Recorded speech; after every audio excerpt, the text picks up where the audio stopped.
Bonjour à tous et bienvenue dans Japan Inside. Depuis la saga des Twilight, on ne parle plus que de ça, de ces créatures étranges, pâles, qui roulent dans des super bagnoles super friquées et qui viennent à l'école en brillant au soleil. On en oublierait presque qu'ils doivent se nourrir de sang humain si possible et d'animaux s'ils peuvent. Je veux parler bien sûr de nos amis les vampires. Et oui, entre les séries comme True Blood ou Blood Plus, les vampires redeviennent à la mode. Qu'en est-il des vampires de manga? Tout d'abord, il faut savoir qu'en japonais, vampire peut se dire vampire, qui s'écrit comme ceci en katakana. Mais il existe un mot plus traditionnel, écrit en kanji comme cela, qui se prononce kyuketsuki. Alors, la composition du kanji kyuketsuki est, vous allez voir, assez intéressant.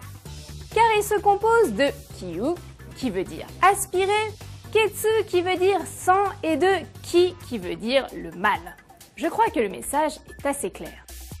Les vampires sont définitivement devenus des personnages super cool. Prenez l'exemple du manga Vampire Knight. Comme l'indique le titre, les vampires sont plus des chevaliers que des créatures monstrueuses. Dans ce manga, l'héroïne, Yuki, a été sauvée dans son enfance par un vampire chevalier, on va dire, d'un méchant vampire qui voulait lui sucer le sang. Depuis, elle a une dette envers le gentil vampire, tu m'étonnes. Elle décide donc de protéger les vampires présents dans son lycée en gardant leurs secrets. Mais les vampires sont même gentils des créatures maléfiques. Arriveront-ils à bien se tenir dans l'école? Je vous laisse le découvrir. Voilà, c'est tout pour aujourd'hui. Si vous aussi vous pensez que vous côtoyez des vampires, n'hésitez pas à le faire partager sur la page des réseaux sociaux de Japan Inside et de la mienne. Matane!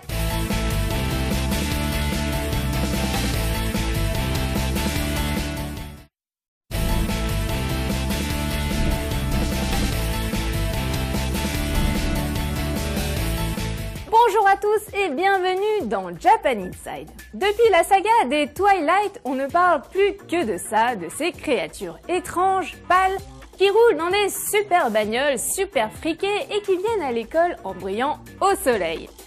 On en oublierait presque qu'ils doivent se nourrir de sang humain si possible et d'animaux s'ils peuvent. Je veux parler bien sûr de nos amis les vampires. Et oui, entre les séries comme True Blood ou Blood Plus, les vampires redeviennent à la mode.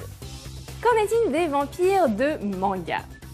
Tout d'abord, il faut savoir qu'en japonais, vampire peut se dire vampire, qui s'écrit comme ceci en katakana. Mais il existe un mot plus traditionnel, écrit en kanji comme cela, qui se prononce kyuketsuki. Alors, la composition du kanji kyuketsuki est, vous allez voir, assez intéressant.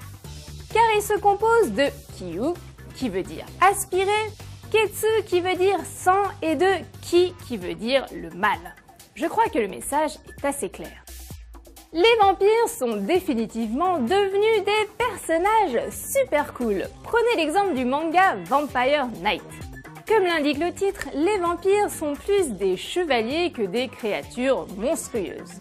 Dans ce manga, l'héroïne, Yuki, a été sauvée dans son enfance par un vampire chevalier, on va dire, d'un méchant vampire qui voulait lui sucer le sang.